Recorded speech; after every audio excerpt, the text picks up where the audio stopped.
Magandang araw po sa lahat. Ngayon po ako ay nandito muli at ako ay magluluto ng isang simpleng merienda. At the same time ay pwede nyo rin itong idagdag sa inyong pinagkakakitaan.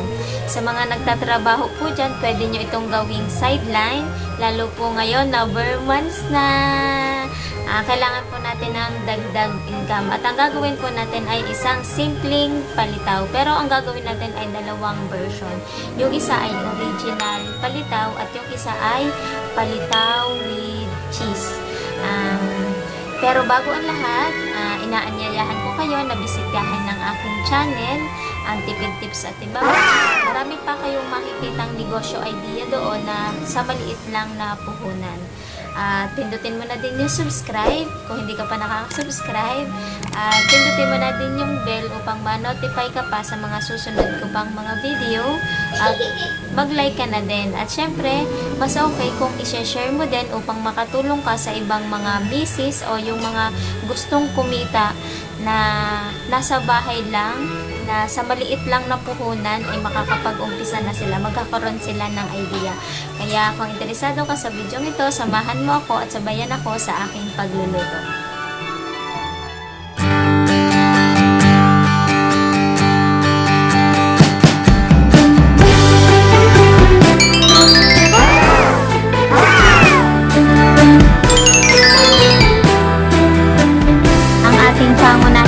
Sa ating palitaw ay 2 cup ng malagkit. Ito po yung nabibiling pulbos na 40 pesos po ang kalahating kilo.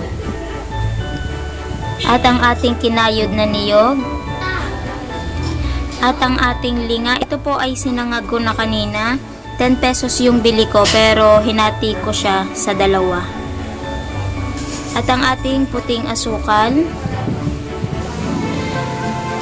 At ang ating 1 cup na tubig, sakto lang to doon sa ating 2 cups na malagkit. At ito yung ating huling sangkap, yung cheese, yung ipapalaman natin mamaya doon sa isa nating version na palitaw. Yan. At ngayon tayo ay mag-uumpisa na ng ating palitaw. Magmimix na tayo. Okay, ngayon tayo ay imimix na natin yung ating 1 cup na tubig.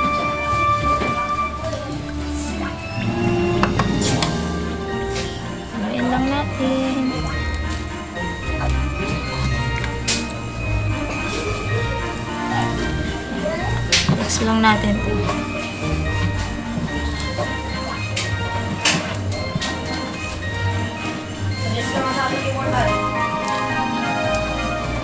Yung iba kasi ang ginagamit na halagkit, nagpapagiling sila pero masyado ng hassle yun eh. Kaya mas advisable yung bumili na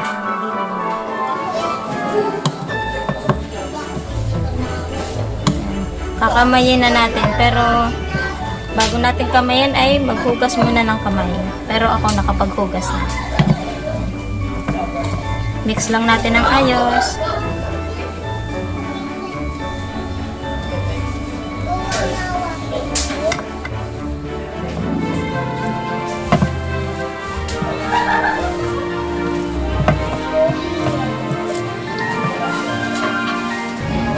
Okay, ngayon tayo ay namasa na natin ito. Hinati na natin sa 2 kasi ito yung ating isa original na palitaw at yung isa yung ating palitaw with cheese. Unahin muna natin yung ating palitaw. Ay, o nga po pala, yung pansukat ko ito ay katumbas nito ay isang kutsara ang sukat nito. Pero yung, syempre, yung sa inyo, depende na po sa inyo kung magkano yung ipaprice ninyo, depende na po yun sa laki. Okay, yan. Mag-ano muna tayo ng isa. Tapos, mamaya ay magbabalik tayo ulit. At pag nabalot na natin lahat siya. Medyo oblong yung ating gagawin. Yan. Tapos, bawas tayo dito sa isa. Ito yung ating palitaw with cheese. Bibilogin lang natin ito.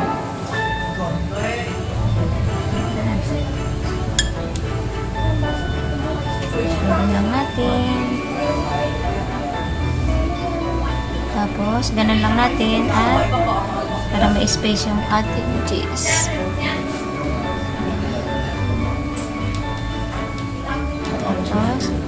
balutin ulit. Ilagyan.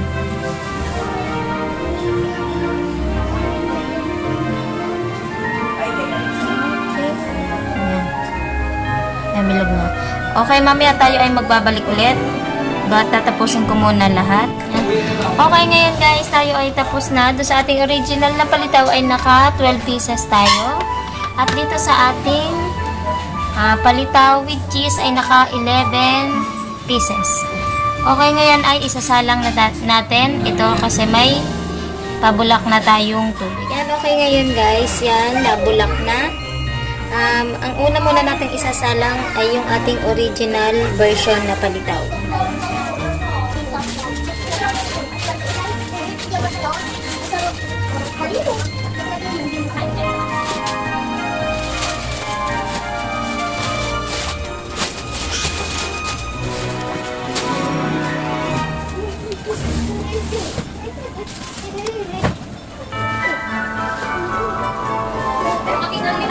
Okay yan, hindi muna natin isasalang lahat kasi maliit yung ating pakuluan. Magdadalawang salang tayo. Hihintayin lang natin siyang lumutang. Tapos luto na yun. Yan, medyo umaangat na yan. Lapit na siyang maluto. Yan, ayan guys, lumulutang na yung ating palitaw. Malapit nang maluto. Yan, okay ngayon guys, ay nakalutang na lahat. Yan, mga 2 minutes pa. Tapos hahanguin na natin.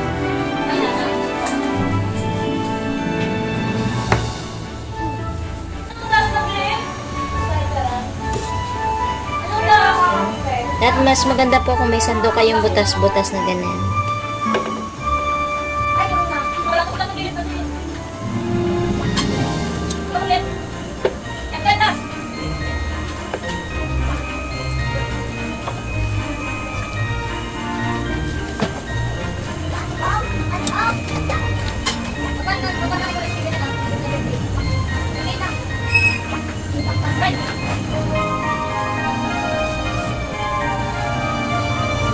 Magsasama na din po tayo ng ating mga bilog, yung ating palitaw with cheese.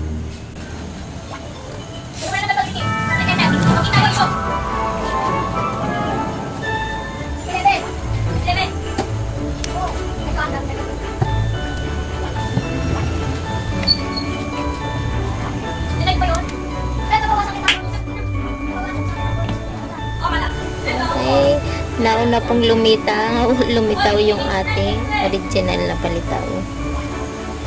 Hintayin na lang natin yung ating bilog. Okay, ayan guys, naglulutangan na yung ating palitaw with cheese. Luto-lutuin pa natin ulit ng mga 2 minutes para siguradong luto na. Okay. Yan, okay ngayon guys ay hahanguin na natin ang ating palitaw.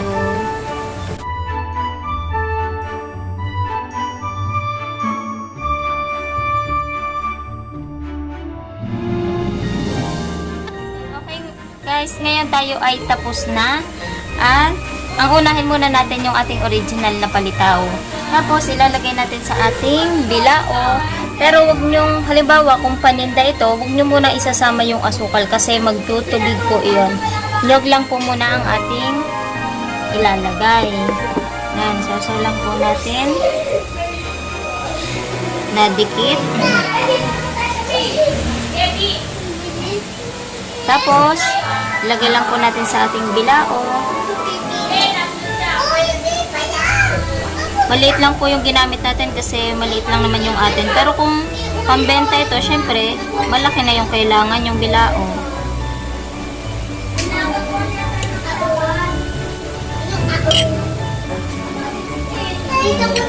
Sa harap po ng bahay nyo, maglabas lang po kayo ng lamesa. Sa umaga man po ay hapon, pwede nyo tong ibenta.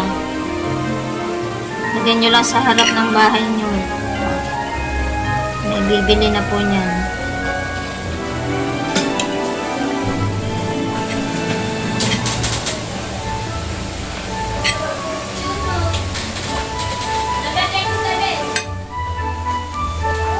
Yan, Okay guys, ngayon tapos na tayo sa ating original palitaw. Ang isusunod naman natin ay yung ating palitaw with cheese. Ito yan. Pagulungin lang din muna natin.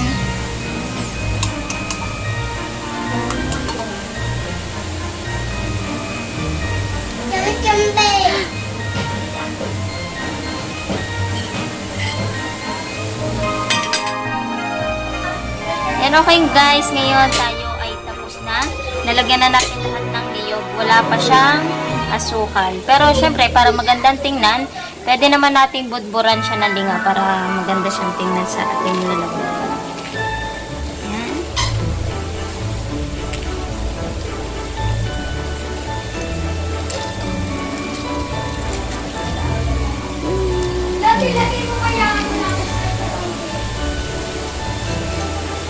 Tapos, ito yung ating asukal.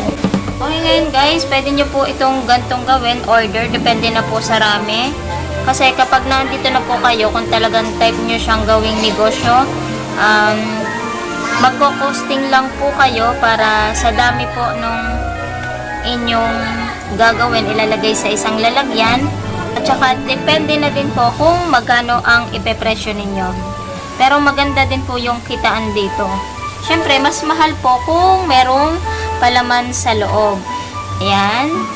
Yan po ang pwede nyong gawin para naman po presentable yung ating pagtitinda. Yan, pwede nyo pong lagyan ng yan, baligtad. Yan, palitaw with cheese. Tapos may CP number para po sa may o-order para ma-text po kayo. Ito pong lalagyan ay 4 pesos lang po yung bili ko dito. Madami pa pong style ng lalagyan, madami pa po kayong mapapagpilian. Depende na po sa inyo kung ano po yung gagamitin ninyo. Okay, ayan po, 6 ang laman. Tapos, syempre, kapag order, huwag niyo po isasama ang asukal at may nakabalot kayong asukal. Kung kasya po sa loob, pwede niyong isama. Kung hindi naman po, pwede naman po sa labas na. Yan. Depende na po sa inyong balot. Yan. Ayan po, yan.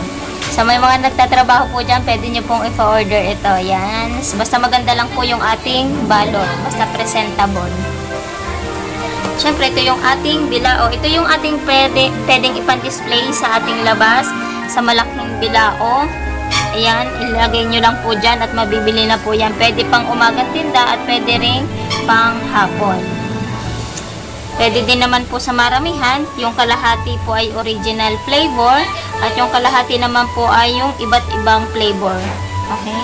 Ayan, pwede nyo pong hati-hatiin yan sa 4 o sa kalahati lang. Uso na po yun ngayon. Sa isang order, iba't iba na po ang nakalagay. Kaya depende na po sa inyo yun kung ano pong version ang gagawin ninyo. Yan, okay ngayon guys, tapos na tayo at ito ay titikman namin. Nandito ang aking panganay at titikman niya kung alin nga ba ang mas masarap. Kasi ang paborito niya yung original version. Pero ipatitikin ko sa kanya yung with cheese. Okay, titignan natin na ngayon. Titignan natin. Tikman mo natin. Kung alin nga ba ang mas masarap. Unahin ko to, yung may cheese.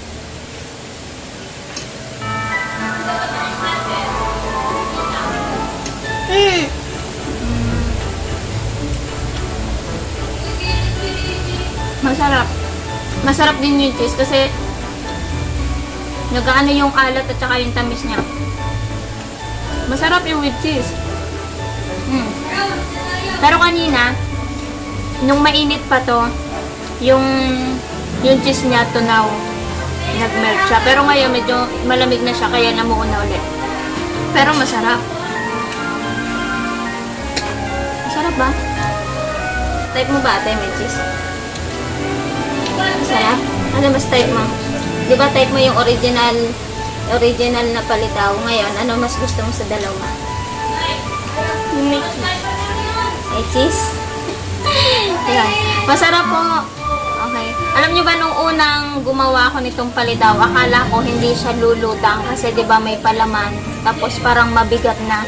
Pero nung lumutang, tuwang-tuwa ako kasi lumutang. Kasi akala ko hindi siya lulutang. So, ayan. Masarap po talaga yung may cheese. Ayan. Kung gusto nyo po yung ganito mga video, iniimbitahan ko po kayo na bisitahin yung aking channel na Tipik Tips sa Tiba Pa. Marami pa kayong makikitang video doon na pwede kayong mag-umpisa sa maliit na puhunan, magkakaroon kayo ng idea. Kung hindi pa kayo nakaka-subscribe, subscribe nyo na po at pindutin nyo po yung bell upang ma-notify po kayo sa mga susunod kong video. Huwag nyo na din pong kalimutan mag-like at i-share nyo na din po upang yung makatulong po kayo sa ibang mga misis o kaya naman yung mga gustong magnegosyo na nasa bahay lang, magkaroon sila ng idea sa maliit na puhunan, makakapag-umpisa na sila. Marami pong salamat! Bye-bye!